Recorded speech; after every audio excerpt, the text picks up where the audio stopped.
حضرت امیر محمد اکرم آوان مد ظلہ العالی دارالعرفان منارہ ضلع چکوال میں سالہ سال سے قرآن و حدیث کے اوپر خطابات کر رہے ہیں اور سلسلہ نقشبندیہ اویسیہ کے مطابق لوگوں کو ذکر الہی کی تربیت دے رہے ہیں۔ وہ قرآن پاک کی تفسیر ترتیب وار بیان کر رہے ہیں۔ تفسیر قرآن کو وہ موجودہ ملکی اور بین الاقوامی حالات کے مطابق بیان کرتے ہیں۔ موٹر وے سے کلر کہار کے انٹرچینج سے نکلتے ہوئے کلر کہار کی جھیل سے ہوتے ہوئے ایک پہاڑی ہے جہاں پر حضرت عبد القادر جیلانی المعروف غوث پاک کے پوتا مبارک کا مزار ہے جو موروں والی سرکار کے نام سے مشہور ہے۔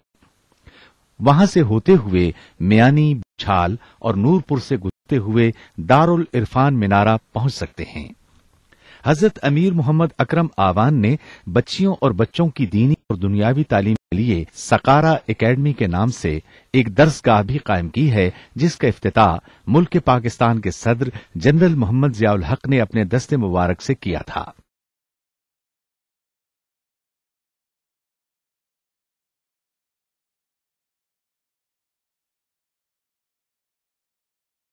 رب العالمین والصلاة والسلام علی حبیبہ محمد وآلہ وصحبہ اجمعین۔ اعوذ باللہ من الشیطان الرجیم، بسم اللہ الرحمن الرحیم۔ من کان عدوا للہ وملائکتہ ورسلہ وجبریل ومیکال فإن اللہ عدو للکافرین۔ وَلَقَدْ أَنزَلْنَا إِلَيْكَ آيَاتٍ بَيِّنَاتٍ وَمَا يَكْفُرُ بِهَا إِلَّا الْفَاسِقُونَ أَوَكُلَّمَا عَاهَدُوا عَهْدًا نَبَذَهُ فَرِيقٌ مِّنْهُمْ بَلْ أَكْثَرُهُمْ لَا يُؤْمِنُونَ وَلَمَّا جَاءَهُمْ رَسُولٌ مِّنْ عِندِ اللَّهِ مُصَدِّقٌ لِّمَا مَعَاهُمْ نَبَذَ فَرِيقٌ مِّنَ الَّذِينَ أُوتُوا الْكِتَابَ کتاب اللہ وراء ظہورہم کأنہم لا یعلمون۔ اللہم سبحانک لا علم لنا الا ما علمتنا انک انت العلیم الحکیم۔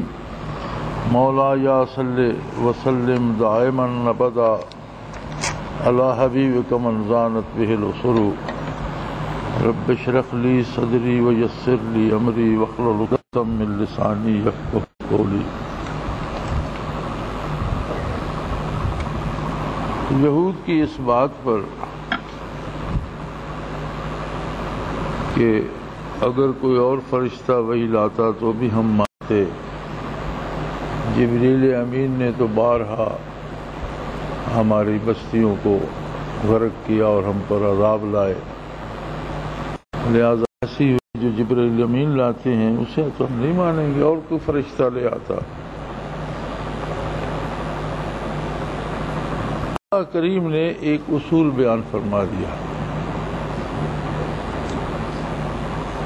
کائنات میں مکلف مخلوق کے لیے دو ہی پارٹیاں، دو ہی جماعتیں، دو ہی گروہ ہیں۔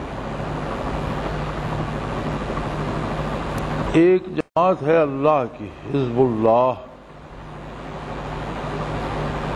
اللہ کے سارے فرشتے اس جماعت میں ہیں، اللہ کے سارے انبیاء اور رسول اسی جماعت میں ہیں، اللہ کی ایماندار بندے اور اللہ کو ماننے والے، اللہ کی اطاعت کرنے والے سارے لوگ درجہ بدرجہ اسی ایک جماعت میں ہیں۔ اور دوسری ہے حزب الشیطان، شیطان کی پارٹی، شیطان کا گروہ، شیطان کی جماعت۔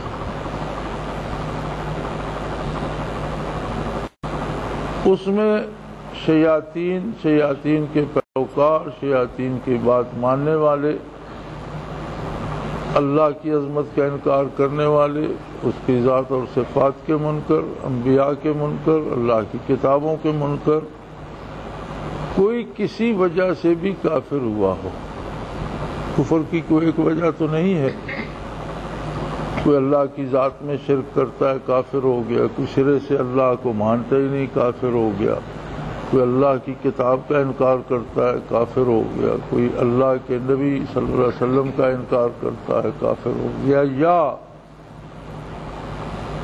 اللہ کی شان میں یا انبیاء علیہ السلام کی شان میں کفریہ کلمات بکتا ہے۔ بے شمار وجہ ہیں جن سے کوئی کافر بن جاتا ہے، لیکن فرمایا جب کفر میں چلا جاتا ہے تو ایک جماعت میں چلا جاتا ہے، اور سارے ایک الکفر ملت واحدہ، نبی علیہ السلام کا ارشاد ہے کہ کفر ایک ملت ہے، ایک قوم ہے، کافر مشرق کا ہو یا مغرب کا، کافر شمال کا ہو یا جنوب کا، گورا ہو یا کالا، سب کافروں کی سوچ ایک سی ہے، ایک ملت ہیں، اور اپنی جمعیت کو قائم رکھنے اور اپنے آپ کو غالب رکھنے کے لیے سارے کوشش کرتے ہیں۔ اللہ کی جماعت ایک جماعت ہے۔ اب اس میں سے کوئی کہتے ہیں جی وہ فرشتے سے ہمیں دشمنی ہے، تو اللہ فرماتے ہیں وہ ایک فرشتے سے نہیں، اس پوری جماعت سے دشمنی ہے، بلکہ خود اللہ سے دشمنی ہے۔ ایک اصول ہے، ہم نبی کریم صلی اللہ علیہ وآلہ وسلم کی امت ہیں، الحمدللہ، ہم پر اللہ کریم کا یہ احسان ہے، لیکن تمام نبیوں کو نبی ماننے کے مکلف ہیں، ہم کسی نبی کی نبوت کا انکار نہیں کر سکتے، کوئی کرے گا تو جماعت سے خارج ہو جائے گا۔ اسی طرح جو حقائق جن کا ماننا شریعت نے لازمی قرار دیا ان سب کو ماننا پڑے گا، ان میں سے کسی ایک کا انکار بھی اس جماعت سے خارج کر دے گا، اور پھر دوسری جماعت شیطان ہی کی ہے۔ تو ارشاد فرمایا کل من کان عدوا لجبریل، اب جو بندہ یہ کہتا ہے کہ میں اللہ کو بھی مانتا ہوں، پہلے نبیوں اپنی کتاب کو بھی مانتا ہوں اور حضور نبی کریم صلی اللہ علیہ وسلم کو بھی مان لیتا، لیکن ہماری جبریل امین سے نہیں بنتی، تو جبرائیل امین لائے ہیں وہی ہم نہیں مانتے۔ فرمایا جو ابراہیل کا دشمن ہے، تو جبرائیل امین تو اللہ کے حکم کی اطاعت میں اللہ کا کلام حضور کے قلب اطہر پہ لائے، اور وہ کلام ایسا ہے جس نے تصدیق کی پہلے کلام کی بھی، پہلے نبیوں کی بھی، ہدایت ہے ساری انسانیت کے لیے، اور بشارت دیتا ہے ایمان والوں کو۔ آگے ارشاد فرماتے ہیں انہیں واضح کر دیجئے، من کان عدوا للہ، جو اللہ سے دشمنی کرتا ہے،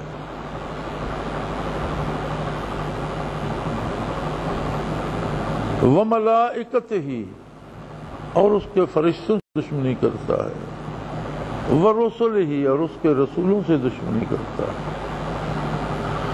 اب یہ ضروری نہیں کہ ان سب سے دشمنی کرے، فرمایا ان میں سے کسی ایک سے بھی دشمنی کرتا ہے تو گویا سب کے ساتھ دشمنی ہے۔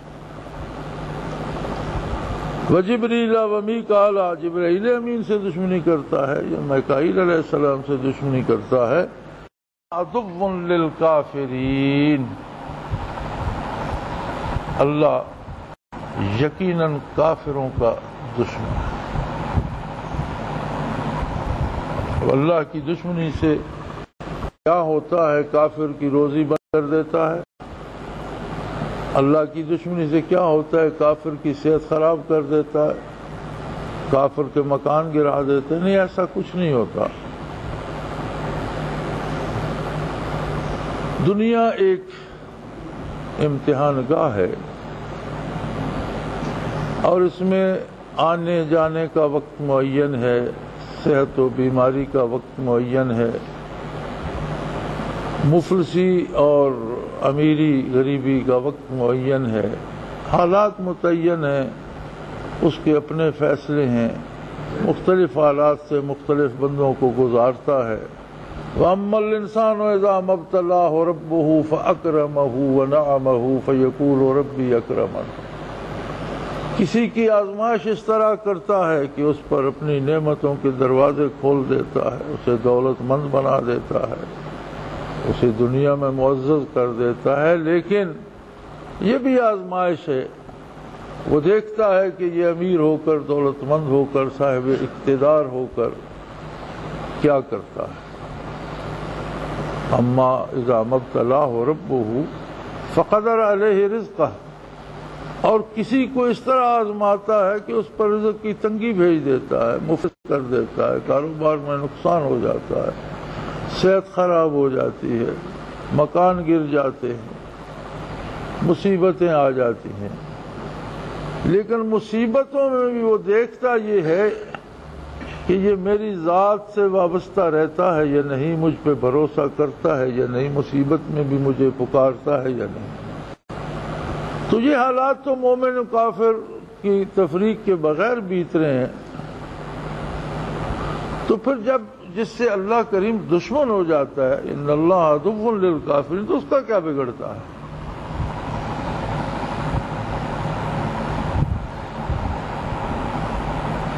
سب سے بڑا نقصان یہ ہوتا ہے، اللہ جس سے دشمنی کر لیتا ہے اسے اپنے کرم سے دور کرتا جاتا ہے،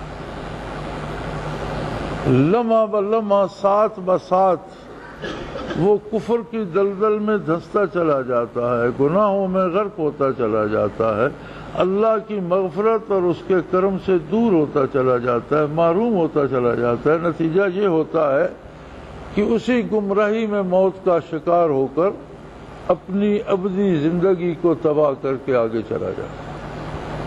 اللہ کی دشمنی سے یہ مراد نہیں ہے کہ اللہ کریم لاٹھی لے کر اس کا سر پھوڑ دیں گے، یا اللہ اس کے دشمن ہے اس کا مکان گرا دیں گے۔ یہ ساری چیزیں تو حادثات دنیا اس نظام کا حصہ ہے، اس میں سے نیک بھی گزرتے ہیں، بدکار بھی گزرتے ہیں، انبیاء اور رسول بھی گزرتے ہیں، کتنے اللہ کے مقرب بندے، اللہ کے پیارے نبی کتنے ظلماً شہید کیے گئے، کتنوں کو گھروں سے نکالا گیا، اور کتنی قوموں پر بوجہ ان کے کفر کے عذاب الہی نازل ہوا۔ اللہ کریم کی دشمنی یہ ہوتی ہے، ہماری دشمنی تو یہ ہے کہ ہم کسی کا نقصان کرنے کو دوڑتے ہیں، وہ ہمارے جیسا بندہ ہے، ہمارے روبرو تو سے حاضر نہیں ہونا، ہمارے ہاتھوں سے قابو نہیں ہونا، لیکن اللہ تو مالک ہے سب کا، اور اسے سب نے لوٹ کر میری بارگاہ میں آنا ہے۔ لہذا سب سے بڑا نقصان یہ ہوتا ہے کہ جب واپس اللہ کے حضور جائے تو غضب الہی کا مستحق ہو اور رحمت کی کوئی کرن اس پر متوجہ نہ ہو۔ تو اللہ کی دشمنی یہ ہوتی ہے کہ انسان کافر تو پہلے تھا، مزید گناہوں میں مبتلا ہو کر اس کفر کی سیاہی کو بڑھاتا چلا جاتا ہے، اور جس پہ راضی ہو جاتا ہے کسی وجہ سے وہ کفر میں غرق ہو تو بھی توفیق دے دیتا ہے توبہ کی اور ایمان کی توفیق عطا کر دیتا ہے۔ یعنی اللہ کی رضامندی اس بات میں ہے کہ نور ایمان عطا کر دے، توفیق عمل عطا کر دے، اور اللہ کی دشمنی یہ ہے کہ توفیق ایمان سلب کر لے، توفیق عمل سلب کر لے، اور انسان مسلسل گناہوں میں دھنستا چلا جائے۔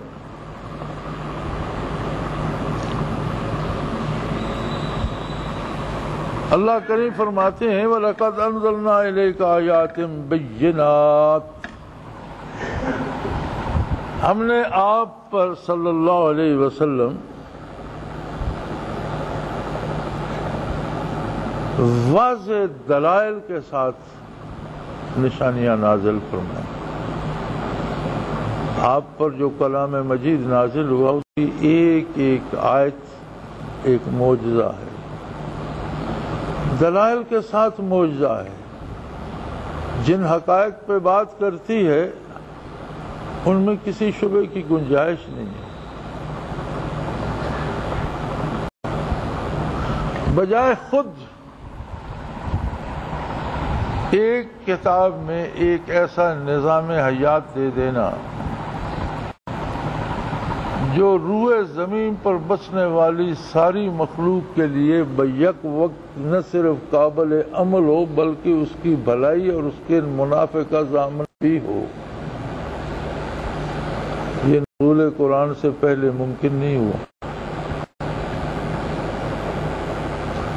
انبیاء اور رسول بھی مبعوث ہوئے تو اقوام کی طرف مبعوث ہوئے، اور ان اقوام کا ایک خاص ماحول، ایک خاص مزاج، ایک خاص موسم، ایک خاص خوراک، ایک خاص لباس، خاص عادات و اطوار تھیں۔ انہی کی اصلاح کے لیے اس قوم کے لیے انبیاء مبعوث ہوئے، مخصوص علاقوں کے لیے ہوئے، مخصوص اوقات کے لیے ہوئے۔ لیکن محمد الرسول اللہ صلی اللہ علیہ وآلہ وسلم کی بعثت تمام روئے زمین پر بسنے والے مکلف مخلوق کے لیے، نوع انسانی کے لیے، قیامت تک آنے والے انسانوں کے لیے ہے۔ لہذا آپ صلی اللہ علیہ وسلم نے جو نصاب زندگی دیا وہ بیک وقت روئے زمین کے ہر خطے میں قابل عمل بھی ہے اور اتنا ہی مفید بھی۔ یہ ایک خود بہت بڑا معجزہ ہے، اور پھر اسی وقت کے لیے نہیں۔ ہمارے آج بعض دانشوروں کا یہ خیال ہے کہ قرآن حکیم سے جو احکام اخذ کیے گئے، جو احکام نبی کریم صلی اللہ علیہ وسلم نے ارشاد فرمائے، اور جو علماء حق نے فقہ مرتب کی، وہ زمانے کی بات تھی، وہ عہد اور تھا، اس کی ضروریات اور تھیں۔ وہ عہد بیت گیا، وہ زمانہ بیت گیا، اب نیا زمانہ ہے۔ نئے زمانے کے لیے نئی فقہ مرتب کی جانی چاہیے۔ بظاہر تو بات تو یہ چھوٹی سی ہے، کیا فرق پڑتا ہے، قرآن حدیث کی بات تو نہیں، بات تو فقہ کی ہے، عمل کرنے کا طریقہ کیا ہے۔ فقہ تو احکام اور اوامر و نواہی کا نام ہے، لیکن یہ بات چھوٹی نہیں ہے۔ پرانی فقہ پرانی کتاب سے مرتب کی گئی ہے، پرانی فقہ پرانی حدیث پاک سے مرتب کی گئی ہے۔ پہلے قرآن نازل ہوا، نبی کریم صلی اللہ علیہ وسلم نے جو اس کا مفہوم بیان فرمایا اور اس پر جس طرح عمل کیا، وہ حدیث پاک قرار پائی، سنت قرار پائی۔ اب قرآن و سنت ہی کے احکام کو یکجا کر کے فقہ ترتیب دی گئی۔ اب اگر آپ نئی فقہ مرتب کرنا چاہتے ہیں تو کہاں سے کریں گے؟ پرانی کتاب سے تو تلاش کریں گے تو وہی پرانی فقہ، وہی احکام ملیں گے۔ ارشادات نبی علیہ صاحب الصلاۃ والسلام کو اگر آپ پرانا کہیں گے تو وہی احکام ملیں گے جو فقہ میں ہیں۔ تو بات تو مختصر سی کی کہ نئی فقہ مرتب ہونی چاہیے، لیکن فقہ کی ترتیب کے لیے پھر نئی کتاب کی ضرورت پیش آئے گی، نئی نبوت کی ضرورت پیش آئے گی۔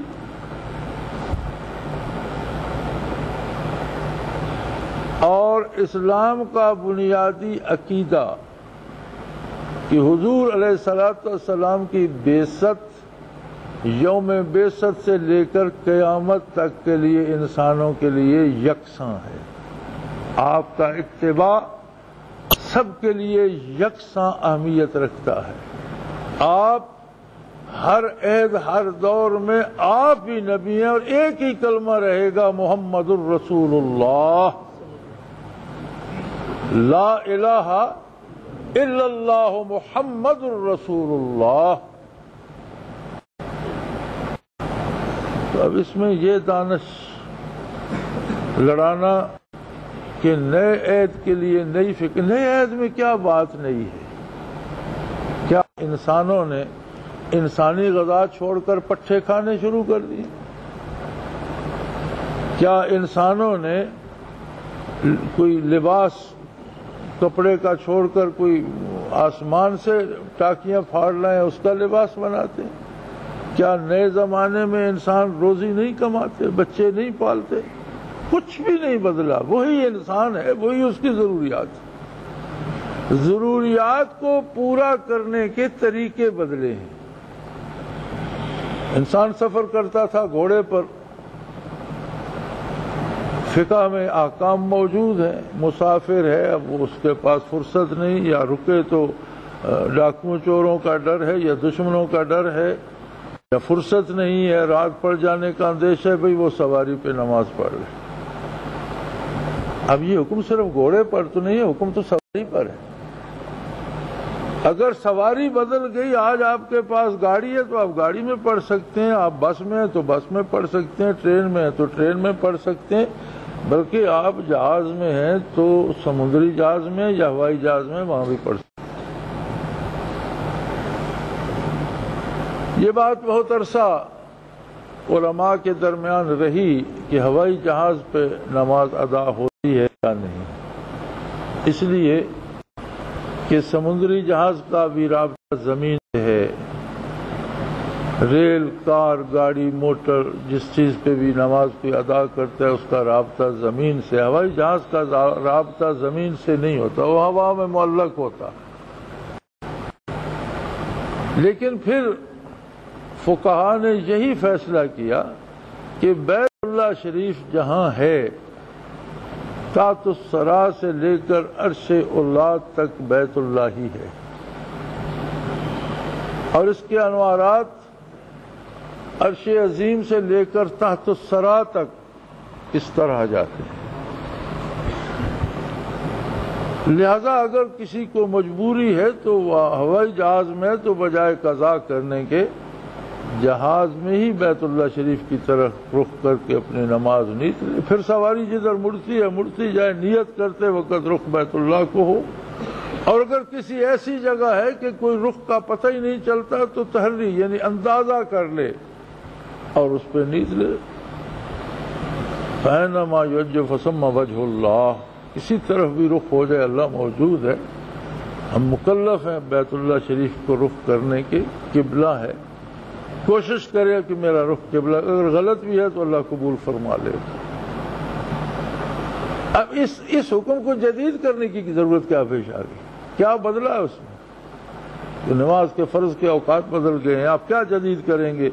اوقات بدل دیں گے، تعداد بدل دیں گے، رکعتیں بدلیں گے، کیا کریں گے؟ کچھ بھی تو نہیں بدلے. اسی طرح سے شریعت کا اعجاز یہی ہے کہ یہ وقت کے ساتھ پرانی نہیں ہوتی. احکام الہی اور سنت محمد الرسول اللہ صلی اللہ علیہ وسلم کا کمال یہی ہے کہ یہ سارے زمانوں کے لیے قیام قیامت تک. انسان کی ضروریات نہیں بدلتی، اور اس نے اصول بتائے ہیں ضروریات کی تکمیل کے، جائز و ناجائز کے. وسائل بدلے ہیں وقت کے ساتھ ساتھ. اس وقت اونٹ گھوڑا سفر کا وسیلہ تھا، اب گاڑی جہاز ہے. اس وقت آپ شمعدان جلاتے تھے، اب بجلی جلا لیتے ہیں. ہاتھوں پہ کپڑے سیتے تھے، اب مشینوں سے سی لیتے ہیں، کارخانوں سے بنو. کیا 17 اور کیا کام بدل جائیں گے؟ بدن کا جو حصہ ڈھانپنا فرض ہے وہ ڈھانپنا فرض ہی رہے گا. وہ حکم تو نہیں بدلے گا، وہ تو پرانا نہیں ہوا، نہ انسان پرانا ہوا، نہ وہ حکم پرانا ہوا، نہ ہوگا. لباس کی قسمیں اگر بدل گئی تو کیا فرق پڑتا ہے؟ اس سے کیا فرق پڑتا ہے؟ تو فرمایا لقد انزلنا الیک آیات بینات، ہم نے آپ پر روشن آیات، روشن دلیلیں اور واضح باتیں نازل فرمائی ہیں.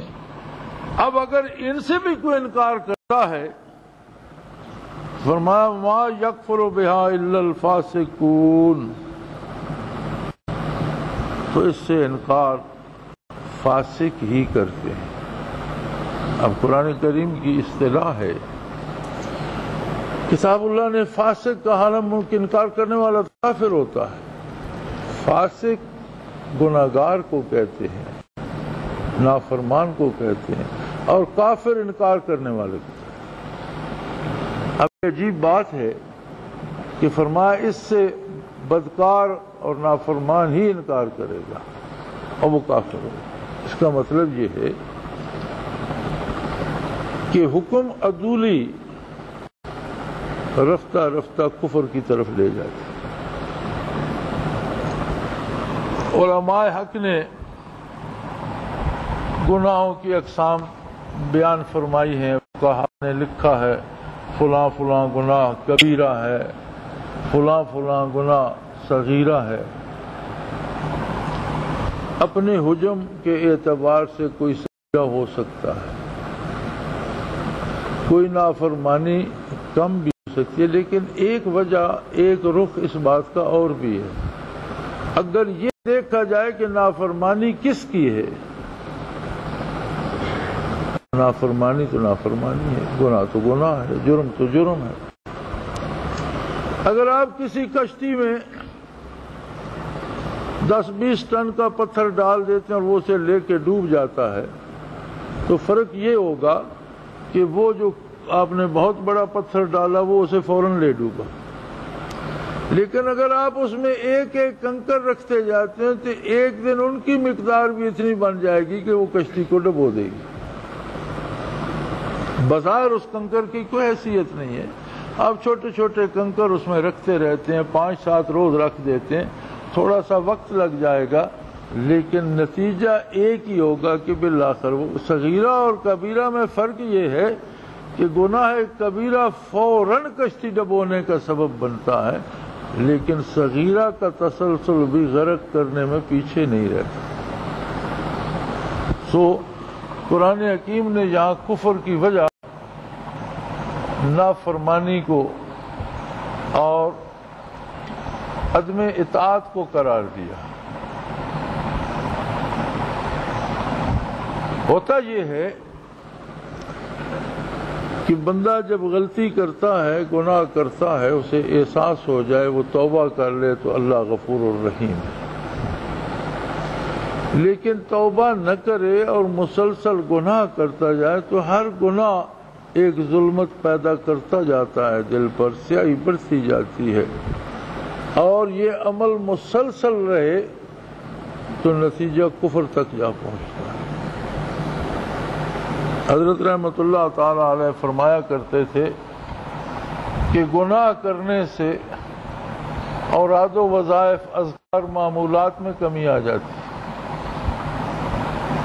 بندہ توبہ نہ کرے تو نوافل چھوٹنے لگتے،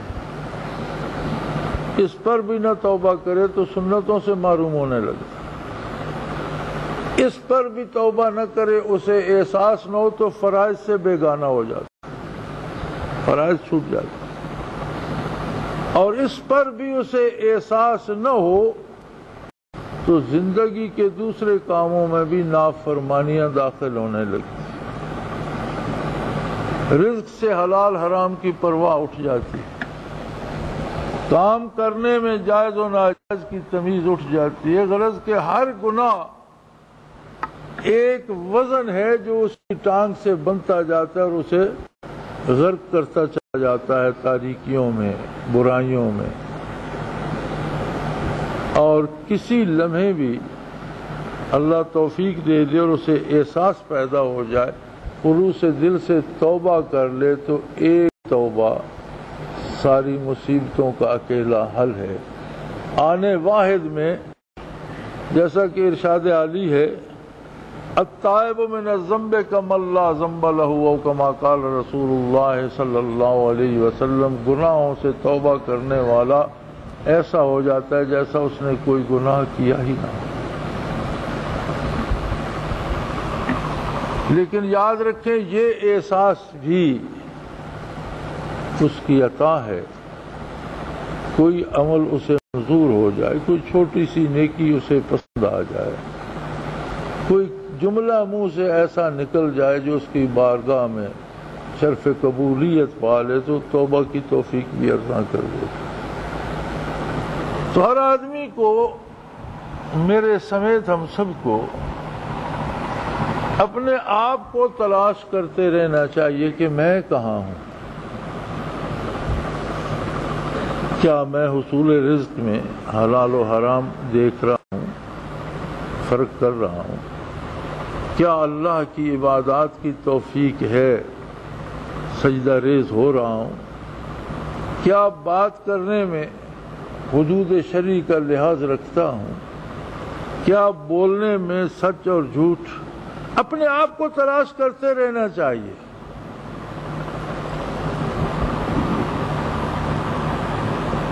ایک قول ہے من عرف نفسہ فقد عرف ربہ، جس نے اپنے آپ کو تلاش کر لیا اس نے اپنے پروردگار کو تلاش کر لیا۔ جو بندہ اپنے آپ کو تلاش کر لے، میں کہاں ہوں، میں کیا کر رہا ہوں، اور روزانہ اپنا پیچھا کرتا رہے، اپنے کو اصلاح احوال پہ لے آئے، اللہ کی بارگاہ میں پہنچ جاتا ہے۔ تو فرمایا قرآن حکیم جو نازل ہوا ہے اس میں کسی شک و شبے کی گنجائش نہیں، اور اس میں کوئی ایسی بات نہیں جس کے لیے بڑا دانشور ہونا ضروری ہے کہ اس کی، یہ تو عام آدمی کے لیے، ہر ایک کے لیے ہے، اور اس کی باتیں بڑی کھلی کھلی ہیں، ہر آدمی کے لیے ہیں، پڑھے ہوئوں کے لیے بھی ہے، ان پڑھوں کے لیے بھی یہی ہے، دکانداروں کے لیے بھی یہی ہے، اور خریداروں کے لیے بھی، حکمرانوں کے لیے بھی یہی ہے، اور رعیت کے لیے بھی یہی ہے، اور اس میں سب کے لیے بڑی واضح کھلی باتیں ہیں، کوئی ایسی نہیں کسی کی سمجھ میں نہ آئے۔ پھر اس کا انکار کیوں کرتے ہیں؟ فرمایا اپنے گناہوں کی سبب، دلوں پہ اس قدر سیاہی چڑھ جاتی ہے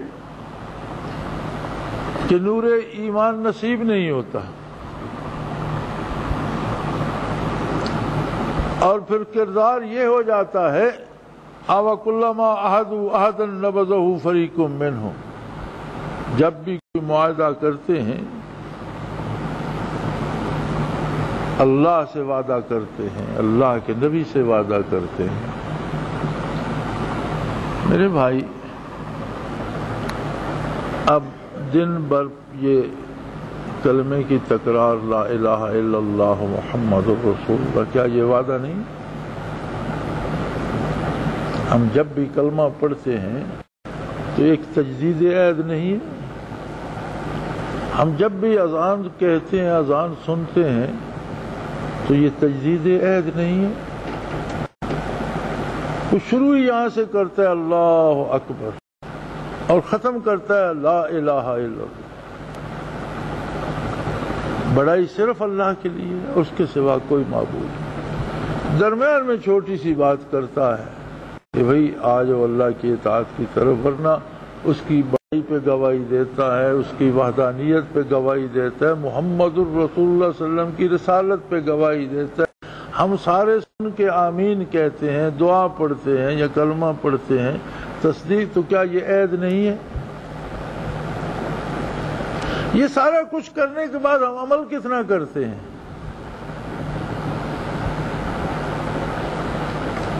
یہی بات یہاں دہرائی جا رہی ہے کہ کیا برائی کرتے ہیں یہ؟ فرمایا وَكُلَّمَا عَهَدُوا عَهْدًا نَبَذَهُ فَرِيقٌ مِّنْهُمْ، جب بھی کوئی وعدہ کرتے ہیں ان میں سے آدھے اسی وقت توڑنے پہ آ جاتے ہیں، وعدہ توڑ دیتے، وعدہ کرتے ہیں توڑ دیتے ہیں۔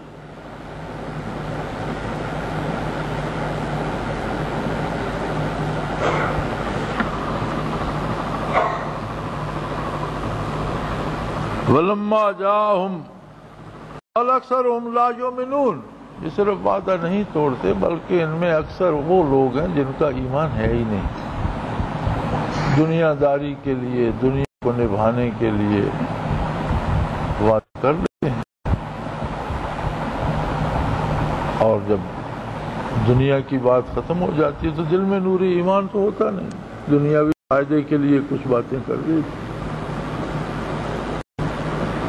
وَلَمَّا جَاءَهُمْ رَسُولٌ مِّنْ عِندِ اللَّهِ مُصَدِّقٌ لِّمَا مَعَهُمْ نَبَذَ فَرِيقٌ مِّنَ الَّذِينَ أُوتُوا الْكِتَابَ، اگر نور ایمان ہوتا، جب یہ یہود کہتے ہیں ہم اپنی کتاب کو مانتے ہیں، تو اپنی کتاب کو اگر مانتے تو جب اللہ کا نبی کوئی ایسا نبی آتا ہے جس میں اس کتاب نے بھی تصدیق کی ہے، پھر کیوں انکار کرتے؟ آپ صلی اللہ علیہ وسلم کو نہ مان کر یہ اپنی کتاب کا بھی انکار کر رہے ہیں کہ اس نے تو واضح طور پر آپ صلی اللہ علیہ وسلم کی بعثت عالی کی نوید دی اور سنائی۔ تو جب اللہ کا ایسا رسول مبعوث ہوتا ہے مصدق لما معاہم، ان حقائق کی بھی تصدیق کرتا ہے جو پہلے سے ان کے پاس ہیں،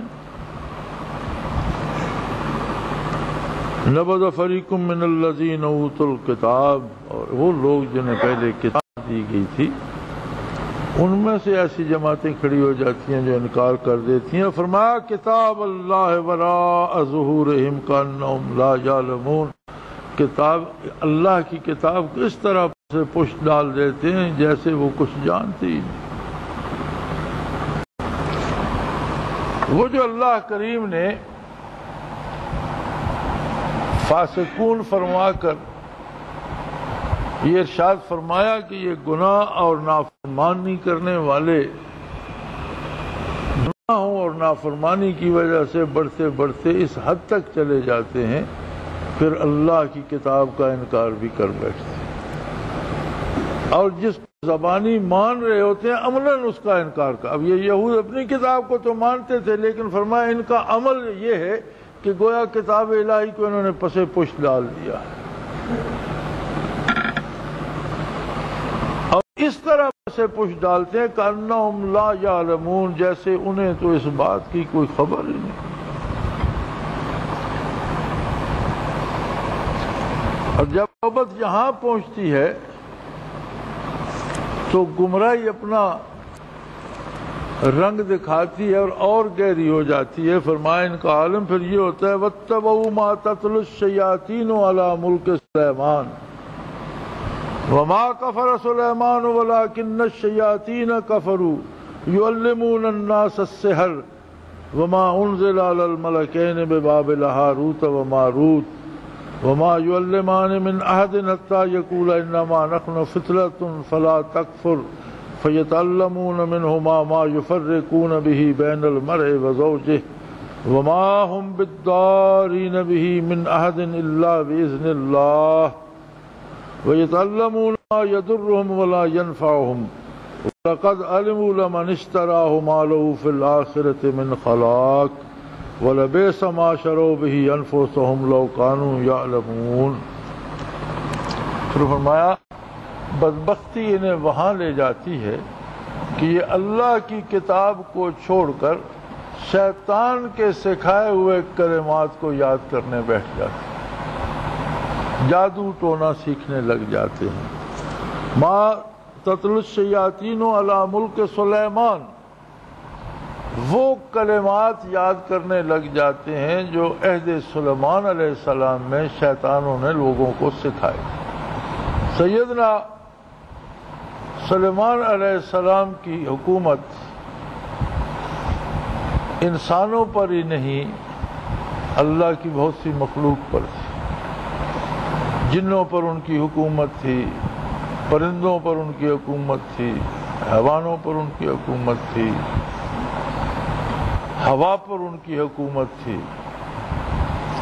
تو جب یہ عجائبات دیکھتے لوگ کہ پرندے بھی آپ سے ہم سخن ہیں اور آپ کے حکم کی اطاعت کر رہے ہیں، کسی کو قاصد بنا کر حدود کو آپ نے ایک حکومت کی طرف بھیج دیا تو وہ خط لے کر چلا گیا، آپ ہوا کو حکم دیتے ہیں وہ آپ کے تخت کو اڑا کر مہینوں کی مسافت پہ پہنچا دیتی ہے، تو شیطان نے لوگوں کے دلوں میں یہ وسوسہ ڈالا کہ ہمیں بھی اس طرح کے علوم سیکھنے چاہیے، ہمارے کہنے سے بھی یا ہمارے پھونک مارنے سے بھی چیزیں ادھر سے ادھر ہو جائیں، اور ہمارے پھونک مارنے سے بھی جانور ہمارے اس تابع ہو جائیں۔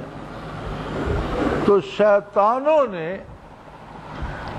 کفریہ کلمات لوگوں کو سکھانے شروع کی، اور جو کوئی وہ الفاظ سیکھتا جس طرح شیطان سے ممکن ہوتا وہ اس کی مطابق کام کر کے اسے کچھ تسلی تشفی دیتا۔ یہ جادو کی ابتدا ہوئی۔ جادو ہے کیا؟ شیطانی کلمات ہیں، اور جن میں بعض کلمات لازماً کفریہ ہوتے ہیں، تب شیطان کو مدد کرتا ہے۔ پھر جو اس سے ہو سکتی ہے شعبدہ بازی، اب نہ تو وہ کسی کا بالائے آسمان اس کا کوئی اثر ہے، نہ زیر زمین، نہ برزخ میں اس کی پہنچ ہے، نہ عالم امر میں، دنیاوی امور میں اس سے جو کچھ ہو سکتا ہے، کسی کو خواب میں ڈرا دیا، کسی کو خواب میں جگا دیا، کسی کا تھوڑا بہت نقصان کر دیا، کسی کو چوری کے پیسے لا کر دے دیے۔ اب عامل سمجھتا ہے کہ جا نماز کے نیچے سے نکل رہے ہیں، لیکن شیاطین میرے آپ کے گھروں سے لے کر اس کے نیچے رکھ جاتے ہیں۔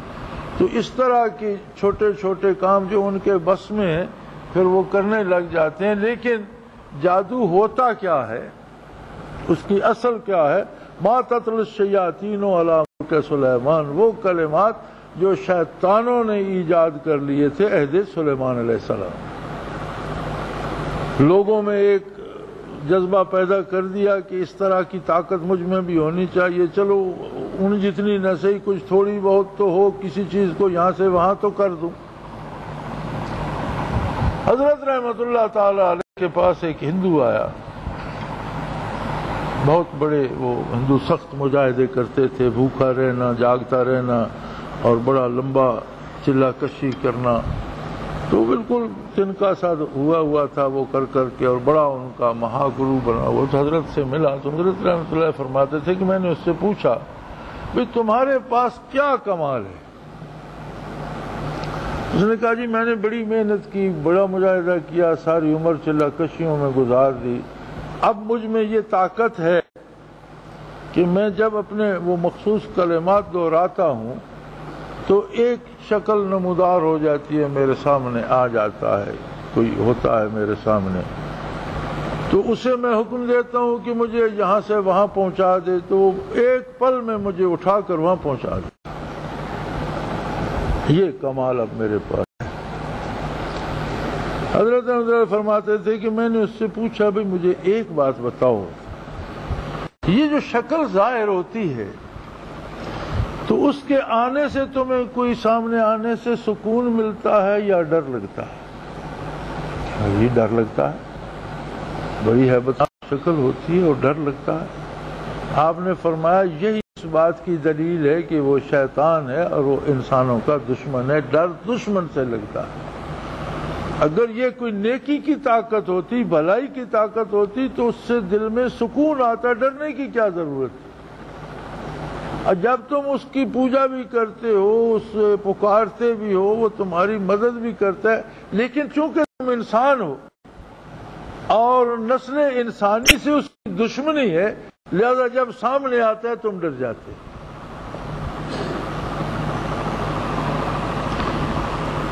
تو لوگوں نے اس میں بہت محنتیں کی، لیکن اس سے ہوتا کیا ہے؟ جادو کی حیثیت اور اس کا اصل اس کی کیا ہے؟ سب سے بڑا مقابلہ دنیا میں جادوگروں کا موسیٰ علیہ نبی علیہ السلام سے، فرعون کے زمانے ملک بھر سے فرعون نے جادوگر اکٹھے کیے اور ان سے بات کی کہ موسیٰ علیہ السلام کے پاس ایک لاٹھی ہے، جب اسے پھینکتے ہیں تو بہت بڑا اژدہا بن جاتا ہے اور جب پکڑتے ہیں تو لاٹھی ہوتی ہے۔ تو جادوگروں نے کہا جی یہ کام تو ہم بھی کر لیں گے، وہ لاٹھی کا بناتے ہیں، اژدہا ہم بڑے بڑے درختوں کی لے آئیں گے، گیلیاں اور بڑے بڑے شاطیر لے آئیں گے، بڑے بڑے رسے لے آئیں گے، اور ان سب کو ہم سانپ اور اژدہا بنا دیں گے، ان کا تو پھر بالآخر ایک ہی ہوگا اور لاٹھی ہی کا ہوگا، کتنا بھی بڑا ہو جائے تو ہاتھ میں پکڑنے کی لاٹھی ہے۔ اگر ہم یہ کام کر دیں گے اِنَّ لَنَا لَأَجْرًا إِن كُنَّا نَحْنُ الْغَالِبِينَ، پھر ہمیشہ یہ انعام ملنا چاہیے۔ تو فرعون نے کہا بے شک اِنَّكُمْ إِذًا لَّمِنَ الْمُقَرَّبِينَ، قرآن نے یہ سارا واقعہ بیان کیا، تم تو میرے مقربین میں اور تمہاری دربار میں کرسیاں لگ جائیں گی۔ لیکن ہوا یہ کہ جب وہ میدان میں اترے، میں نے پہلے عرض کیا تھا نا کہ اللہ کو کوئی ادا پسند آ جاتی ہے بندے۔ اب تھے کافر، کافروں میں بھی بہت گئے گزرے تھے جادوگر، لوگوں کے نقصان کرنے والے، کفریہ کلمات ہر وقت پڑھنے والے، پھر اللہ کے رسول برحق مقابلے میں آ گئے۔ یہ سب سے بڑا جرم ہے کہ نبی کی مخالفت میں مقابلے میں اتر آئے فرعون کی خوشنودی کے لیے۔ لیکن ایک بات وہ کرے، موسیٰ علیہ السلام بھی کھڑے تھے، اب جادوگر بھی تھے، میدان رسوں سے اور ان سے لکڑیوں سے اور شتیروں سے بھرا پڑا تھا، تو انہیں یہ تو پتا تھا کہ نبی نہیں، اگر وہ نبی مانتے تو مقابلہ کیوں کرتے، لیکن یہ وہ جان چکے تھے کہ جادوگر اگر ہے تو استاد جادوگر ہے، عام نہیں ہے جس نے فرعون کو مصیبت میں ڈال دیا، اور فرعون ہم سب کو تب بلا رہا ہے کہ اس بندے نے اسے مصیبت، لہذا اس کا احترام کرنا چاہیے، ہمارے فن کا استاد ہے۔ اس لحاظ سے انہوں نے گزارش کی کہ حضور آپ پہلے اپنا کرتب دکھائیں گے یا ہمیں اجازت دیتے ہیں، بس اتنی سی بات، اتنا سا احترام بحیثیت ایک ماہر فن کے انہوں نے موسیٰ، وہ بات اللہ کو پسند آ گئی کہ بڑے گناہگار سے میرے نبی کا احترام، اس نے توفیق توبہ دے دی، توفیق ایمان دے دی، بلکہ دینی علوم سے مالا مال کر، ایک آن میں وہ سارا دین سمجھ گئے، اور جس سورج نے طلوع ہوتے ہوئے انہیں کافر دیکھا تھا، وقت غروب انہیں شہید پایا، تو کوئی بات اسے پسند آ جائے۔ موسیٰ علیہ السلام نے اجازت دی تو آپ اپنا کمال دکھائیں، انہوں نے تنتر منتر پڑے اور وہ سارا میدان اژدہوں سے پٹ گیا، جتنا کوئی شاطیر تھا اتنا بڑا اژدہا نظر آنے لگا، جتنا بڑا رسا تھا اتنا بڑا سانپ، وہ سارا اژدہا اس میں میدان بھر گیا۔ لیکن کیا ہوا، وہ واقعی لکڑیاں اژدہا بن گئی تھی؟ نہیں، قلب ماہیت ممکن نہیں ہے، جو چیز اللہ نے جیسی بنائی ہے اسے بدل کر دوسری کوئی نہیں بنا سکتا۔ سحروا اعین الناس، لوگوں کی نگاہوں پہ انہوں نے جادو کر دیا تھا، لوگوں کو سانپ نظر آتے تھے، تھیں لکڑیاں ہی،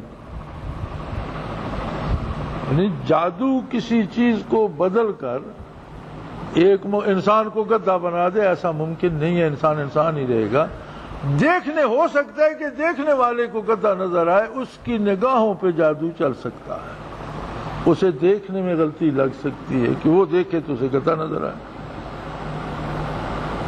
تو جادو کی حقیقت یہ ہے کہ اصل میں کچھ نہیں بگڑتا، ہوتا کچھ نہیں، نظر ویسے آنا۔ سحروا اعین الناس، لوگوں کی نگاہوں کو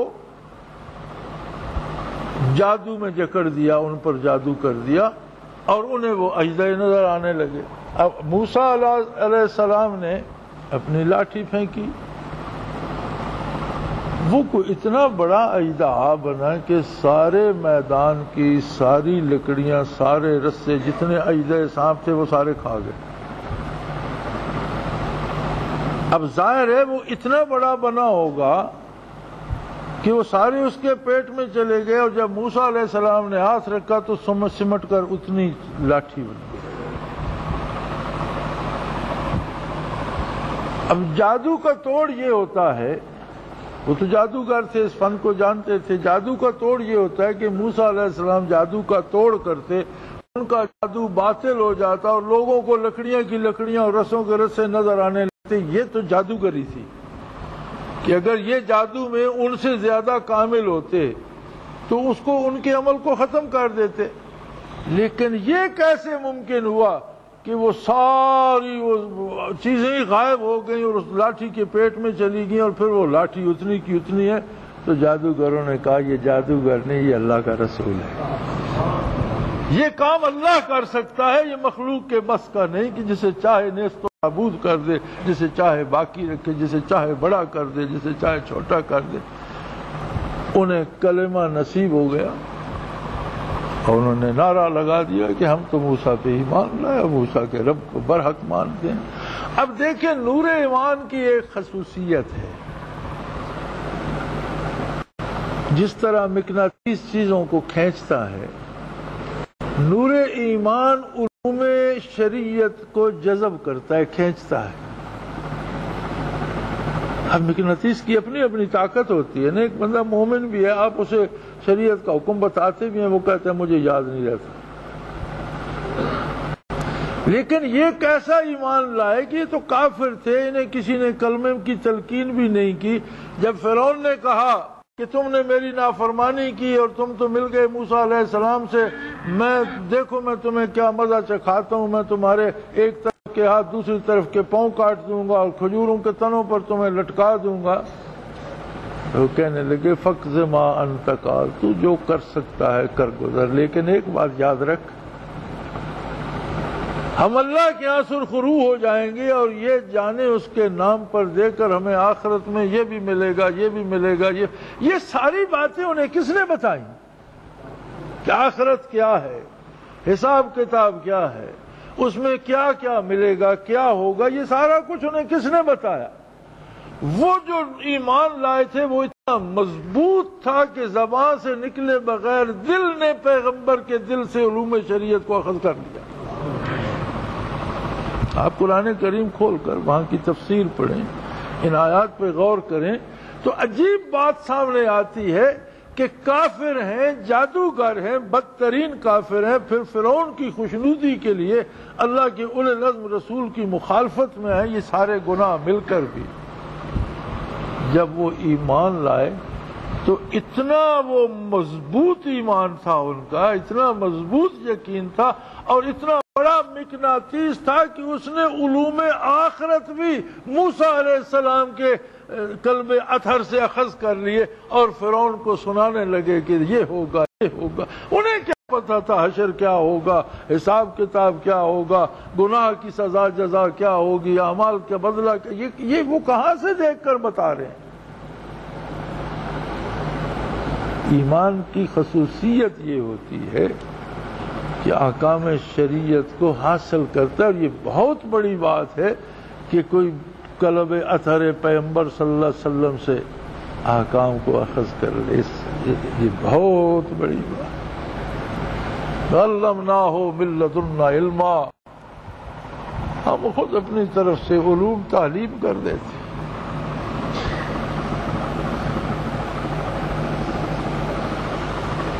ہمیں دیکھنا یہ پڑتا ہے کہ ہم نسلاً بعد نسل مسلمان، صدیوں کے مسلمان، ہمارا اسلام، ہمارا ایمان کہاں ہے، کیوں اخذ نہیں کرتا؟ ہمیں تو جو بتایا جاتا ہے ہمیں وہ بھی بھول جاتا ہے، کیسی عجیب بات ہے۔ پھر ہمارا ایمان کس درجے میں ہے، کہاں ہے، کتنا ہے؟ بدترین کافر اگر ایمان لاتا ہے اور اتنا مضبوط ایمان لاتا ہے کہ زبان سے ایک لفظ کہے بغیر، کانوں سے ایک حرف سنے بغیر آخرت تک کی باتیں فرعون کو بتا رہے ہیں وہ جادوگر کہ فرض ہے قیامت کو یہ ہوگا، یہ ہوگا، یہ ہوگا، وہاں تم رسوا ہوگے، اللہ ہم پر رحم فرمائے گا، تم جو کر سکتے ہو کرو، ہم تو وہاں سرخرو ہو جائیں گے۔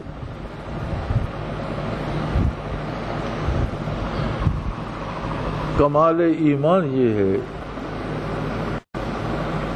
کہ برکات نبوت کو نبی کریم صلی اللہ علیہ وسلم کے قلب اطہر سے اخذ کیا جائے، اور گناہ اور فسق کا نتیجہ یہ ہے ظلمتیں بڑھتی جاتی ہیں اور دل اندھا ہوتا چلا جاتا ہے۔ خدا نہ کرے کسی جگہ رک نہیں تو کفر کا اندیشہ۔ انشاءاللہ یہ بات چل نکلی ہے تو اگلے جمعے اسی پہ بات کریں گے، شاید یہ ایک کی بجائے زیادہ وقت لے جائے، چونکہ آج کل پھر جادو کا چرچا عام ہے اور آدھی گاہک یہ ہوتی ہے کہ مجھ پر کسی نے جادو کر دیا، حالانکہ جادوگر کر کچھ بھی نہیں سکتا، بگاڑ کچھ بھی نہیں سکتا۔ بات آگے قرآن کریم بتائے گا کہ جادو سے بگڑتا کیوں ہے اور کچھ کیوں نہیں بگڑتا، یہ قرآن کریم میں اس کی وضاحت ہے۔ انشاءاللہ اللہ کریم ہماری خطاؤں سے درگزر فرمائے، ہمیں بھی وہ نور ایمان دے جو بارگاہ رسالت پناہی سے برکات اخذ کرے، ہمارے دلوں کو بھی روشن کرے اور دنیا اور آخرت کی رسوائی سے اپنی پناہ میں رکھے۔ وآخر دعوانا ان الحمدللہ رب العالمین۔